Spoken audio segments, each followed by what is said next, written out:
something that's not mundane at all. The return of Legion, the weirdest show on TV. Fuck yeah. So obviously brought to you by our guy Noah Hawley, the showrunner for Fargo, director, writer, the TV show Fargo, I should say. Dan Stevens back playing David, and David Haller with his girl Sid and the rest of the crew. So Legion season 1, which we talked extensively about last year, check that out, soundcloud.com/nostalgiapod, ended with the Shadow King, played by Aubrey Plaza, finding a new person, and David being sucked into an orb. And you kind of pick up with some serious advancement where, like the crew of mutants, because this is an X-Men IP, have kind of created their own sect of the government, or this government agency, and they're led by this guy with a basket on his head and who has 3 robot women with mustaches that speak for him. Modulated voices. Yeah, definitely weird.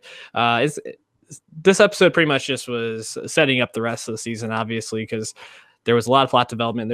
It seems like the plot's gonna go in a lot of different directions, especially deviating from last season. But what was your favorite moment from this episode? I kind of want to start there. Oh yeah, no, like you said, like the season 1 is either famous or notorious for taking the plot and just pinning it to the ground and burying it in concrete at times, Yeah. And for most people like me and you, that's great. We're watching the show for the creativity and the cinematography and the writing and the acting. Give me something different. Like, it's great TV that's X-Men adjacent. It's not just great superhero TV, And seeing this season 2 premiere, kind of brings that home. And like you said, I mean, they have just a conversation at the lunch table, and they give you some exposition about Division 3 and how, like, the X-Men crew, Gene Smart's crew, joined up with them. Yeah. I was like, oh yeah, you know what? Sometimes you just gotta have 2 people talk to explain some things, especially in episode 1.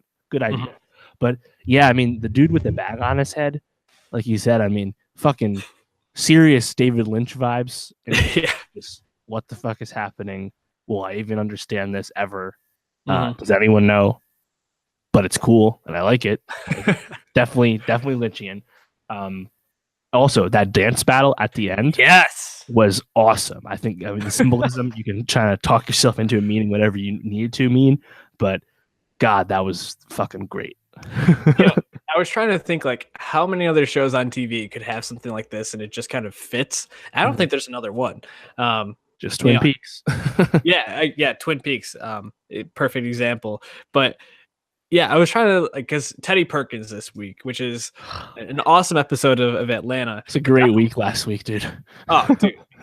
Legion on Wednesday, and then this on Teddy Perkins on Thursday. It was unbelievable for FX. But that's also a strange episode. I mean, you have Donald Glover playing a white guy who's, I don't know, serious Get Out vibes. Eccentric as fuck. Yeah, and FX is pretty much just like, you want to do weird, you want to get nuts, let's get nuts. For some reason, they don't want Deadpool to get nuts, but other than that, they're down with letting their showrunners do what they want. Any predictions for the season, or anything that you're hoping to see? I mean, I saw this float around. It makes sense. It totally could be wrong, though. That scene where Sid starts talking to him with, like, those, like, what, like, glow words. Things? Yeah, and glow things in the air, whatever. Sid looked different there.